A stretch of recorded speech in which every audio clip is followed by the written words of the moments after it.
महादेव, जय शिव शंकर शंभू। स्वागत है आप सबका अपने प्लेटफॉर्म privateteacher.com पे। जैसे कि मैंने आप सबसे कहा था कि वीडियोस आपको रोज मिलती रहेंगी आपके सीटेट की प्रिपरेशन के रिगार्डिंग, तो वीडियोस आपको डेली मिलती रहेंगी। इधर थोड़ी सी व्यस्तता है तो हो सकता है कि शायद मैं आपको बीच में सारी थ्योरी ना प्रोवाइड कर सकूं, पर वीडियोस आपको रोज एक मिलेंगी, ये मेरा आपसे वादा है। ठीक है, तो आज हम चलेंगे हमारे सीडीपी की नेक्स्ट लेवल की तरफ। और सीडीपी पे ज्यादा फोकस इसलिए है क्योंकि अगर सीडीपी आपका अच्छे से तैयार हो गया तो 30 में 30 मार्क्स लाना आपके लिए कोई बहुत बड़ी बात नहीं रहेगी। और अगर इधर आपने 30 मार लिया ना तो उधर 60 मारना तो फिर आसानी हो जाएगा आपके लिए, क्योंकि बहुत सी चीजें आपको ऑलरेडी पता होंगी हिंदी, इंग्लिश, मैथ्स में।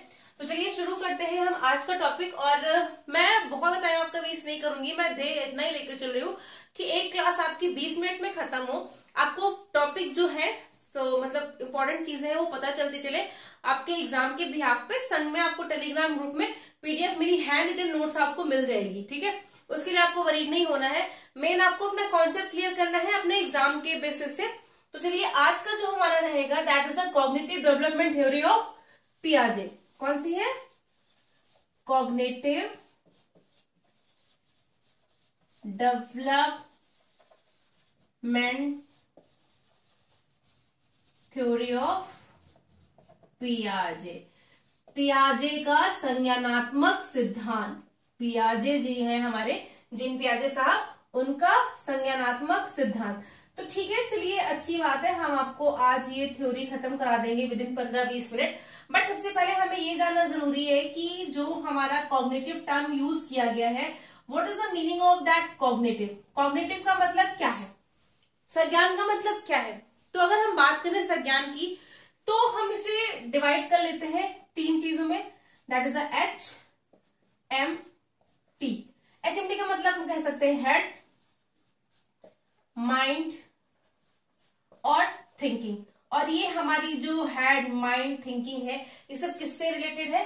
ये सब रिलेटेड है हमारी दिमाग से। सपोज है कि बच्चा है और ये इसका दिमाग है, तो जो उसके दिमाग के विकास के बारे में बात होती है, बच्चा अच्छा नहीं बना कोई बात नहीं, जब भी उसके दिमाग के विकास के बारे में बात होगी तो हम समझ जाएंगे कि यहाँ पे हमारी बात हो रही है कॉग्निटिव की, यानी कि संज्ञानात्मक विकास की। विकास मैंने आपको बताया था कि एक आपका कॉग्निटिव होता है, फिजिकल होता है एंड सोशल होता है। तो जब आप इंसान के दिमाग के विकास की बात करते हैं तो वो आपका कहलाता है कॉग्निटिव डेवलपमेंट।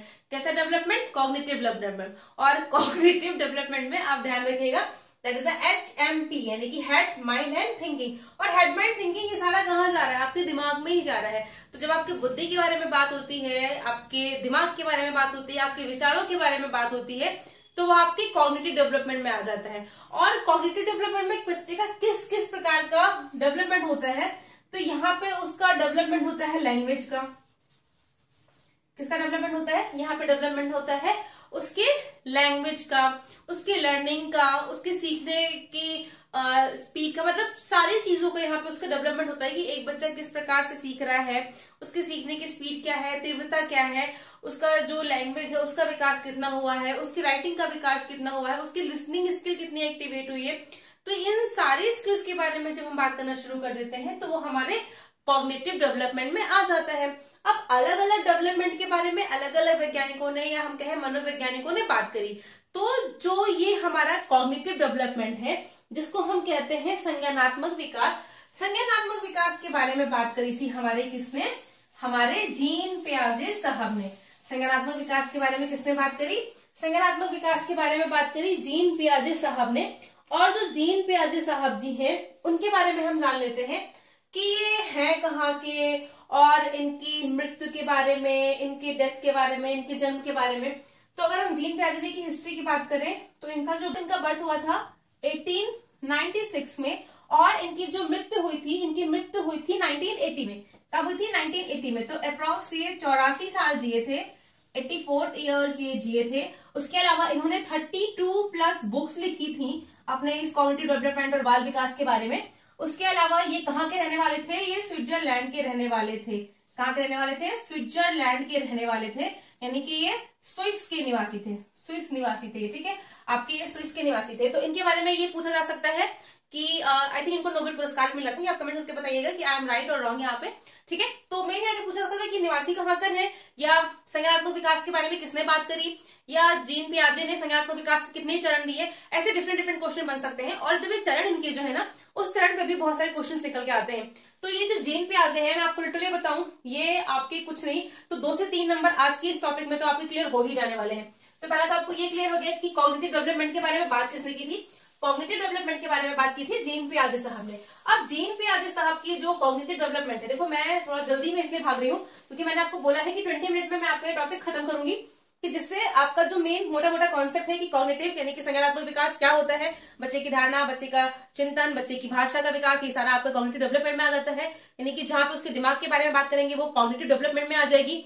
कॉग्निटिव डेवलपमेंट का सिद्धांत किसने दिया, तो वो दिया जीन पियाजे साहब ने। जीन पियाजे साहब के जन्म क्या था, तो वो है आपका 1896। उनकी मृत्यु का पूछे अगर तो वो है आपका 1984। बहुत लंबा नहीं बोल दिया मैंने, हाय गड़बड़ कर जाती हूँ मैं। दैट इज मैं एक बार देख लेती हूँ, 1980 है, 1896 से लेकर के 1980। ठीक, तो कुल मिलाकर के आपके 84 साल लगभग जिए। इन्होंने 32 बुक लिखी। उसके बाद इन्होंने प्रयोग किस पे किया, तो इन्होंने अपने खुद के बच्चों पे प्रयोग किया। इनके 3 बच्चे थे, 3 चिल्ड्रन इनके थे, जिसमें से इनकी 2 गर्ल्स थी, 2 लड़कियां थी और एक लड़का था, एक इनका लड़का था। अपने इन्हीं बच्चों पे इन्होंने प्रयोग किया और इन्होंने जो ये संज्ञानात्मक विकास की थ्योरी दी, अपने बच्चों का ही विश्लेषण करके, अपने बच्चों को ही ऑब्जर्व करके, एनालिसिस करके उनका, उसके बाद इन्होंने अपनी ये थ्योरी दी थी।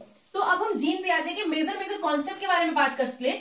देखो ये तो नहीं पता है कौन से क्वेश्चन आएंगे कौन से क्वेश्चन नहीं आएंगे, बट अगर आपका कॉन्सेप्ट क्लियर रहेगा, चीजें आपको पता रहेंगी, तो वहां पे उस समय आप पेपर कर लोगे। और इस टॉपिक के बाद में मैं आपको 15 मई के बाद से टेस्ट भी स्टार्ट कराऊंगी हर एक टॉपिक को जो मैंने इधर अभी कवर किया है। एटलीस्ट 10 से 20-25 क्वेश्चन या 10, 15, 20 क्वेश्चन तो एक आपकी क्विज सेशन में चलेंगे ही चलेंगे। हर एक टॉपिक के बारे में क्वेश्चन आपका चलेगा। तो अब हम बात करते हैं इनके जो मेजर कॉन्सेप्ट थे। मेजर कॉन्सेप्ट में इन्होंने अपने कौन कौन से कॉन्सेप्ट दिए।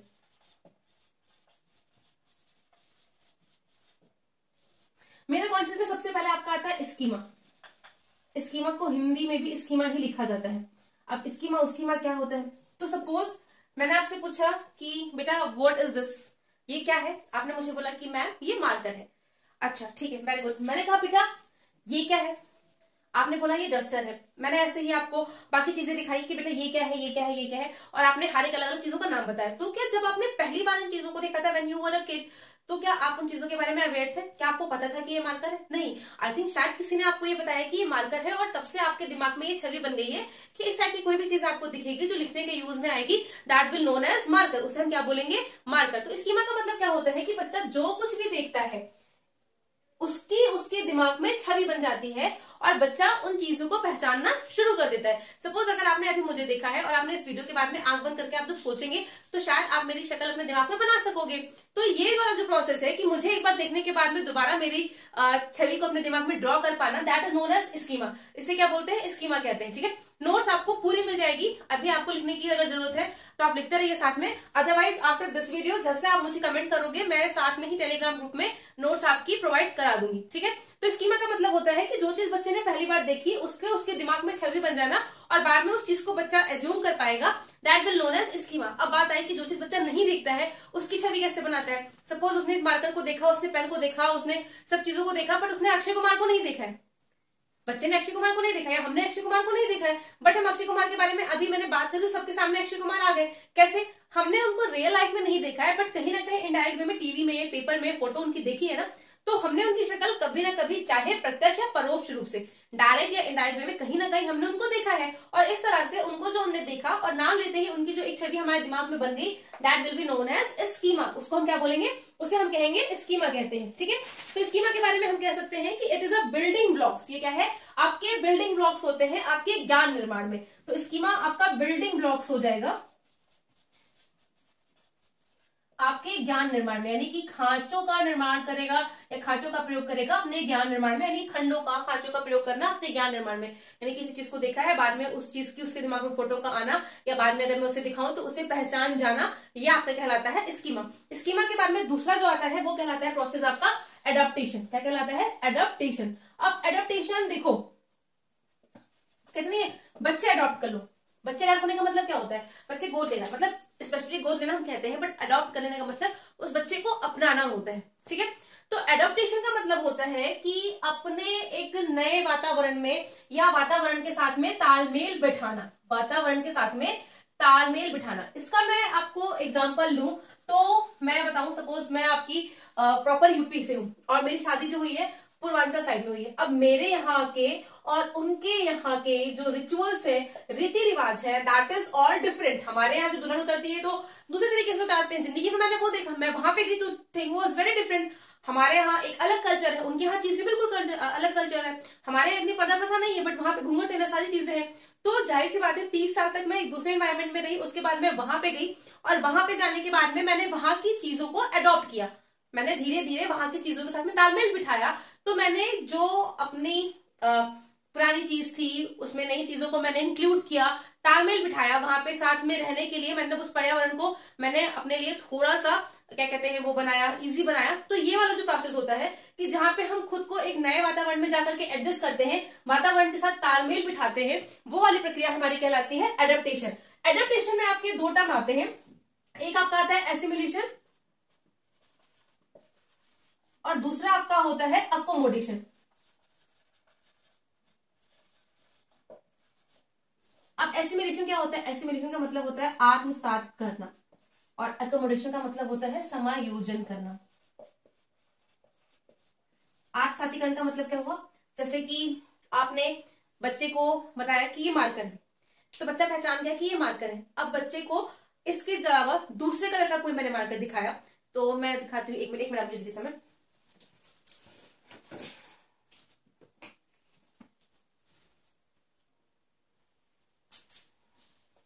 मैंने ये एक मार्कर बच्चे को दिखाया कि ये मार्कर है, उसके बाद में दोबारा मैंने उसको ये दिखाया और बच्चे ने इसको तुरंत देखते पहचान लिया ये मार्कर है, दो इसका कलर डिफरेंट है। तो अपने पुराने ज्ञान के साथ में उसने जो एक नए ज्ञान को जोड़ा, that is known as assimilation. पुराने ज्ञान के साथ में नए ज्ञान को जोड़ना, पुराने ज्ञान के साथ में नए ज्ञान को जोड़ना, पुराने ज्ञान के साथ में नए ज्ञान को जोड़ना, ये आपका एसिमिलेशन कहलाता है, आत्मसात करना। और समायोजन यानी कि एक मैं एग्जांपल लेती हूँ कि सपोज एक बच्चा है, उसने गाय को देखा और उसके पापा ने उसको बोला कि ये गाय है, तो बच्चा पहचान गया कि जिसके 4 पैर हैं, लंबे से कान है, वो गाय होती है। उसके बाद में उसने दोबारा दूसरी गाय को देखा तो उसने कहा गाय है, पापा ने कहा वेरी गुड ये गाय है। लेकिन कुछ दिनों के बाद बच्चे ने एक भैंस को देखा, पर बच्चे के दिमाग में तो यही पिक्चर बनी हुई है कि जो 4 पैर वाला जानवर है जिसके लंबे से कान है वो गाय है, तो उसने भैंस को देख करके बोला कि गाय। अब यहाँ पे उसके पापा ने उसको इंटरप्ट किया और उसके ज्ञान का संशोधन किया कि बेटा ये गाय नहीं है, ये भैंस है।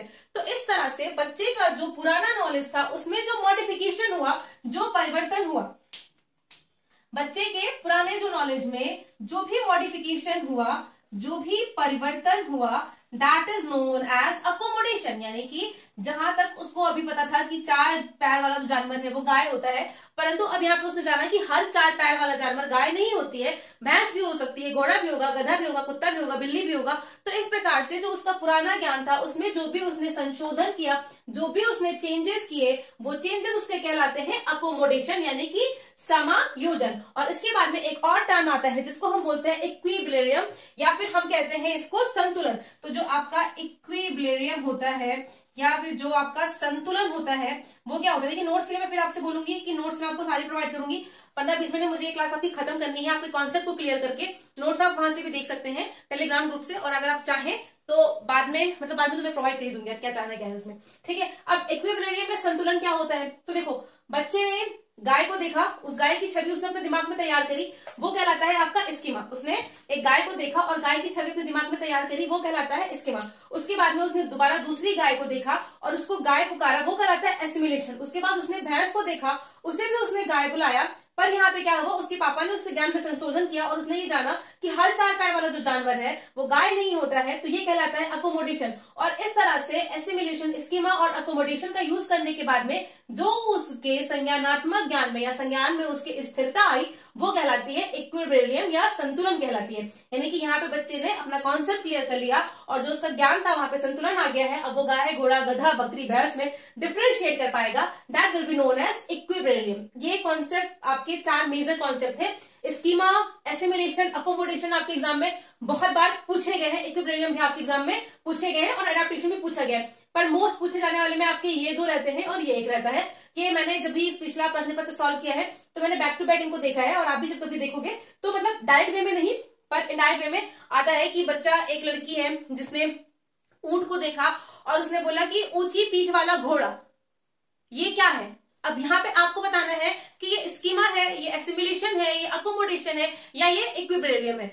अब क्वेश्चन क्या था कि बच्ची ने ऊंट को देखा और उसने बोला ऊंची पीठ वाला घोड़ा, यानी कि अभी जो बच्ची है ये उसके दिमाग में छवि बनी है घोड़े की, बट ऊंट को देख करके उसने ऊंची पीठ वाला घोड़ा बोला, तो यहाँ पे ये उसका आत्मसातीकरण है, ये एसिमिलेशन है।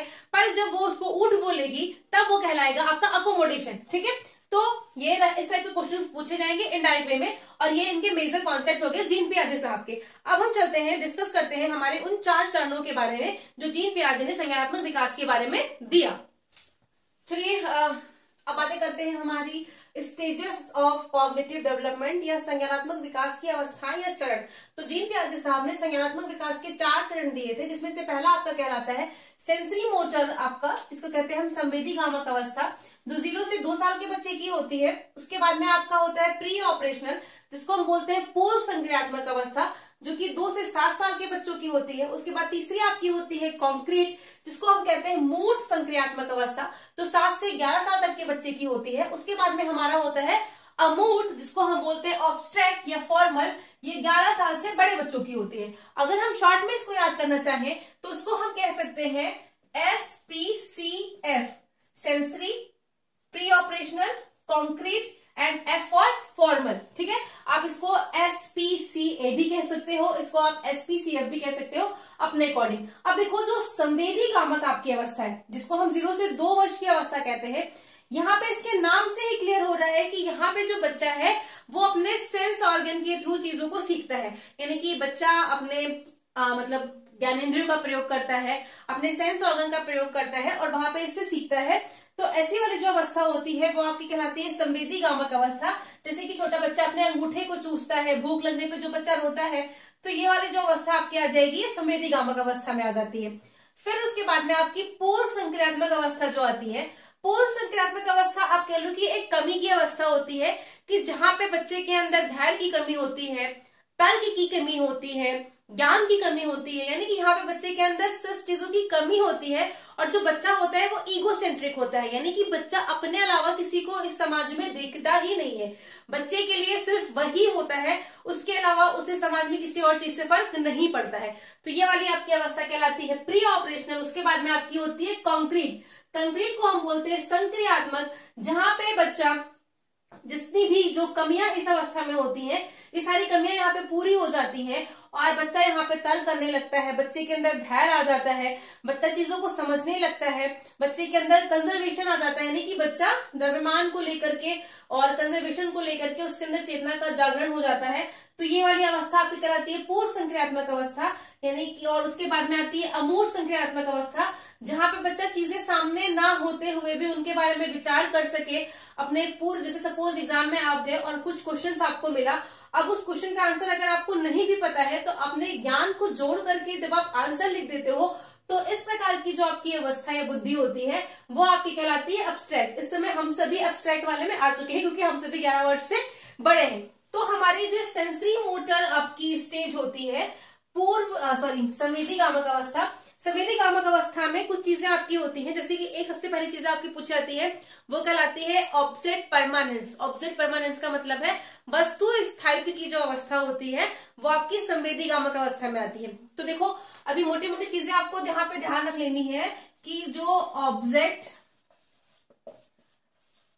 परमानेंस वाली जो आपकी जो भी व्यवस्था होती है, वस्तु स्थायित्व वाली व्यवस्था, वो आपकी इसी साल में आ जाती है, वस्तु स्थायित्व वाली। ठीक है, वस्तु स्थायित्व वाली जो अवस्था होती है वो बहुत देर तक बहुत फुसफुस करने लगता है, आदत नहीं है बिना ऑडियंस के या बिना बच्चों के ऐसे ही क्लास में सिर्फ बकते रहना। तो ये आपकी जो अवस्था होती है ये कहलाती है आपकी ऑब्जेक्ट परमानेंस, यानी कि वस्तु स्थायित्व। 1 मिनट का समय दीजिए, पानी पी लो।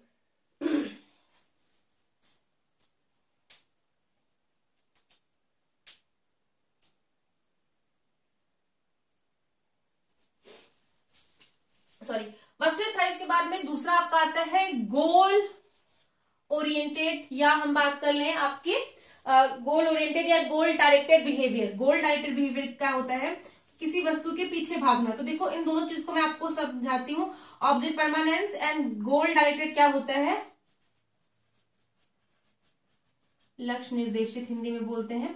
ठीक है, तो वस्तु स्थायित्व का मतलब ये ये हुआ कि सपोज एक छोटा सा बच्चा है और आपने उसको झुंझुना दिखाया और उसके बाद में आपने झुंझुने को छुपा दिया और बच्चा उस सामान को जो ढूंढने की कोशिश कर रहे हैं, यानी कि जो चीज आंखों के सामने नहीं भी है उसे जब बच्चा ढूंढने की कोशिश करता है तो वो आपका कहलाता है ऑब्जेक्ट परमानेंस में। अगर आपसे क्वेश्चन पूछाता है कि एक छोटा सा 2 साल का बच्चा है तो वो बच्चा अपनी माँ को बार बार पर्दे के पीछे या बेड के नीचे घुसकर ढूंढने की कोशिश कर रहा है, वो कौन सा स्टेज में है?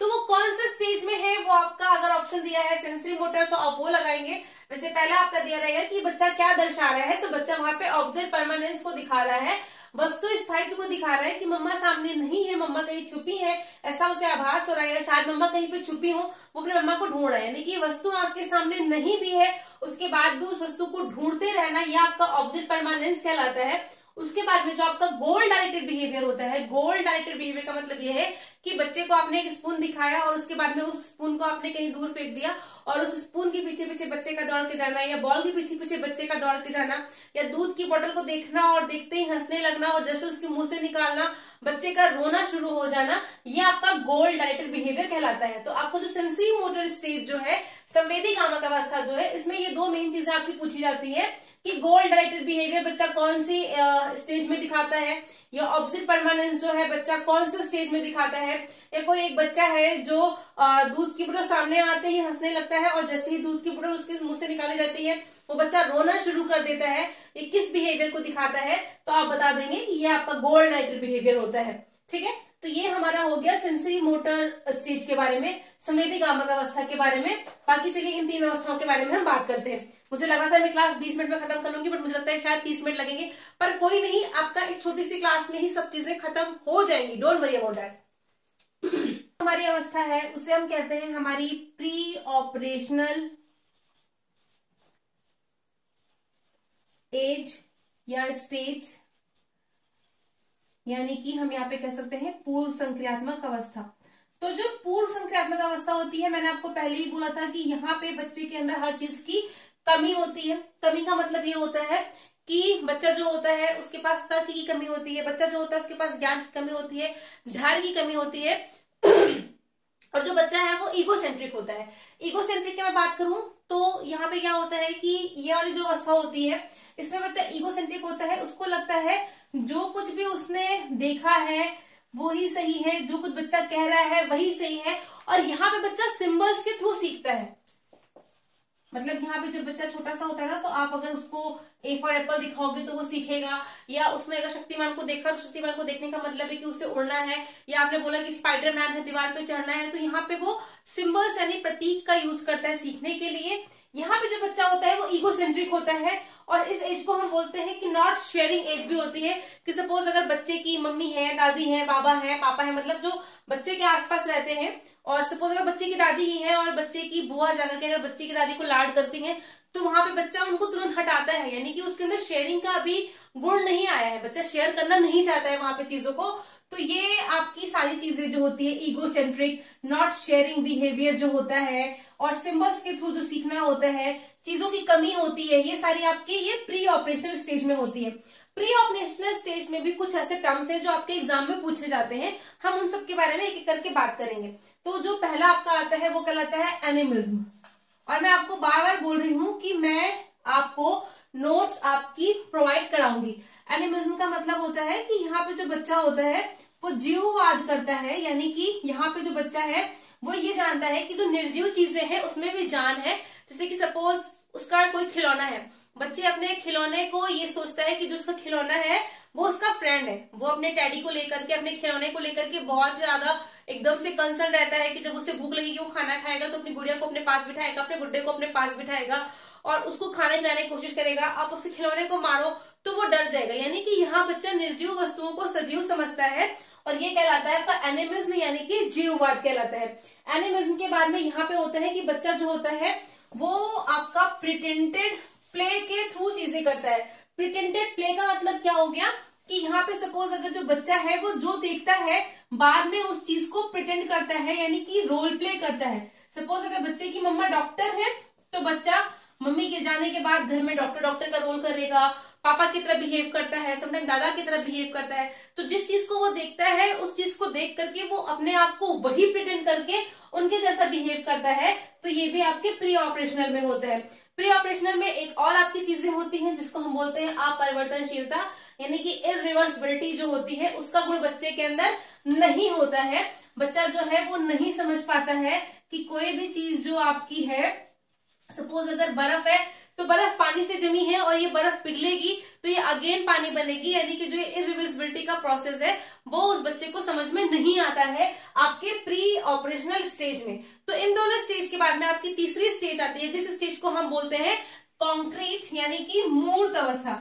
कॉन्क्रीट वाली जो आपकी एज होती है जिसको हम मूर्त अवस्था बोलते हैं, यहाँ पे बच्चे के अंदर जितनी भी कमियां इस एज में होती हैं वो सारी कमियां पूरी हो जाती हैं। बच्चे के अंदर धैर्य आ जाता है, बच्चे के अंदर लॉजिक आ जाता है, बच्चे के अंदर स्थायित्व आ जाता है और बच्चा समझना शुरू कर देता है चीजों को देख करके, छू करके। यानी कि यहाँ पे अगर एक आपका 250 ml का एक ग्लास है जो कि थोड़ा सा चौड़ा है और 250 ml का एक दूसरा ग्लास है जो कि लंबा है, तो वो समझ जाएगा कि इसके छोटे होने से या इसके बड़े होने से कोई फर्क नहीं पड़ेगा। जितना पानी इसमें आता है उतना पानी इसमें आ सकता है क्योंकि दोनों की जो क्वांटिटी है वो सेम है। तो यहाँ पे बच्चा कंजर्वेशन जो होता है वो सीख जाएगा। बच्चों को पता चल जाता है कि चीजों के छोटा बड़ा होने से उसमें चीजों का कम ज्यादा होने का कोई भी फर्क नहीं पड़ता है। उसमें जितनी मात्रा के लिए उसमें स्पेस रखा गया है उतनी मात्रा वो एक्वायर करेगी ही करेगी। तो इस प्रकार की लॉजिक जब बच्चे में आ जाती है तो वो आपकी वाली अवस्था कहलाती है, कॉन्क्रीट वाली अवस्था कहलाती है। ठीक है, नोट्स में सब कुछ आपको डिटेल में मिल जाएगा। कॉन्क्रीट अवस्था हो जाती है, यहाँ पे बच्चा कंजर्वेशन सीख जाता है, बच्चे को सीरियल्स में चीजें लगानी आ जाती है। यानी कि बच्चा जान जाता है कि जब असेंबली हो रही है तो सबसे छोटी हाइट का जो बच्चा है वो सबसे आगे खड़ा है और जो सबसे लंबी हाइट का बच्चा है वो सबसे पीछे खड़ा है। तो इस तरह से बच्चे को बहुत सारी चीजों का ज्ञान इसमें हो जाता है और एक बच्चा अच्छा खासा मतलब कॉग्निटिव विकास उस बच्चे का हो जाता है। सबसे लास्ट वाली जो हमारी आती है वो हमारी कहलाती है अब्स्ट्रैक्ट। अब्स्ट्रैक्ट में क्या होता है कि अब्स्ट्रैक्ट में बच्चा, मैंने आपको पहले बताया कि जो चीजें सामने नहीं है उसके विषय में भी बच्चा बात करने लगता है, उसके विषय में भी बच्चा बात करने लगता है। अब्स्ट्रैक्ट को भी हम फॉर्मल भी कहते हैं, यानी कि औपचारिक, या हम बात कर ले इसको हम कहते हैं अमूर्त। ठीक है, तो अब जैसे सपोज मैंने बच्चे से कहा कि बच्चे ने निबंध याद किया है मेरा प्रिय मित्र, और निबंध आ गया कि उसको माँ पे निबंध लिखना है। तो इस बिहाफ पे बच्चे ने जो याद किया था उसमें अपने ज्ञान को जोड़ करके, अपने तर्क को यूज करके आंसर्स को लिखना, प्रॉब्लम सॉल्विंग करना, ये सारी जो स्टेज होती है ये स्टेज आपकी कहलाती है हमारी एब्स्ट्रैक्ट या फॉर्मल में। ठीक है, तो इस क्लास को मैं आज यही समाप्त कर रही हूँ। मैंने बहुत चाहा कि मैं क्लास को बहुत छोटा बनाऊं, फिर भी थोड़ी सी क्लास खिंच गई, उसके लिए आई एम सो सॉरी। और आपको पूरी हैंड रिटन नोट्स जिसमें मैंने एक एक एग्जांपल, एक एक चीज को बहुत ही क्लियरली लिखा है, टेलीग्राम ग्रुप पे मिल जाएगी। अगर आप बोलेंगे तो टेलीग्राम ग्रुप का मैं लिंक आपको यहाँ पे कमेंट बॉक्स में शेयर कर दूंगी या डिस्क्रिप्शन में शेयर कर दूंगी, बट उससे पहले आपको कमेंट करना है। और हाँ, आप मुझे बताइएगा कि आपको जो भी टॉपिक आज मैंने पढ़ाया है इससे रिलेटेड अगर क्विज भी चाहिए तो आप कमेंट करके जरूर बताइएगा। I will surely provide all this thing. चलिए, आज की क्लास को मैं यहीं पे समाप्त करती हूँ। तब तक के लिए हर हर महादेव, जय शिव शंकर शंभू। प्रभु आपका भला करे, ये नौकरी आपकी है।